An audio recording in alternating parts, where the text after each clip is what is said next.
আসসালামু আলাইকুম রহমতুল্লাহি ওয়া বারাকাতুহু। আমি একটা জিনিস লইয়া আইছি, কোনোদিনও ভিডিও আইছি না, তবে একটা দুঃখজনক ব্যাপার। আজকে অতদিন হয়ে গেল কি আমাদের গর্ব সুনামধন্য আমাদের মাহবুবুল হক স্যার বর্তমানে জেলও আছে,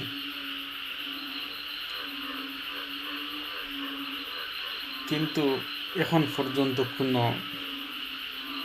আমার আমার বরাহ তো বহুত মুসলমান নেতা সকল আছেন, বিধায়ক সকল আছেন, একজনেও একটা কথা এখনো পর্যন্ত হইছেন না। একমাত্র হয়েছে কে জানো? আমার বিধায়ক অখিল গগৈ ডাঙ্গরিয়া। উনি মুসলমান নাই, তবুও উনি মাহবুবুল হক স্যারের ব্যাপারে মাত মাতিছেন। কিন্তু আমাদের বরাকবেলির বহুত মুসলমান নেতা, বহুত মুসলমান বিধায়ক সকল আছেন, এখন পর্যন্ত কোনো কথাও হয়েছেন না। এর কারণটা কিতা? এর পরে দি রিজনটা কিতা? মানে এই কথাটা না বলার রিজনটা কিতা?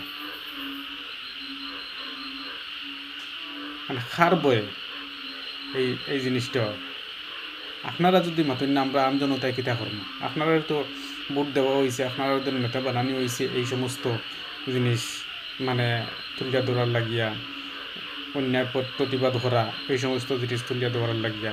ভোট একটা আবার সময় ভোট কীরকম নিতে লাগে, কীরকম কীরা নিতে লাগে না লাগে, কেন বালা করে আপনারা বালা করে বুঝবেন ভোট একটা কীরকম নিতে লাগে আপনারা।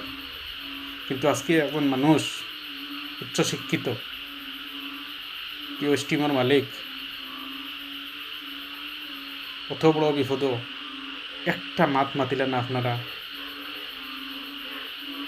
কিতার লাগে মাতিলে না জানি না। এরপরে দেখিতে আছে কি না আছে হইতে পারতাম না। তবে আমি কোনোদিনও ভিডিওতে আইছি না, তবে একটা কথা আমি কই আর আপনারা, আমাদের ডক্টর মাহবুবুল হক স্যারের কথা কইয়ার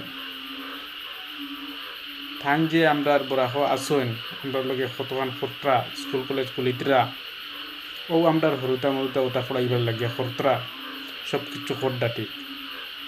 আজকে তাইন বিপদ তাইন কোনো মানুষ ফাইতরা না, কোনো মুসলমান বিধায়ক সকল ফাইতরা না।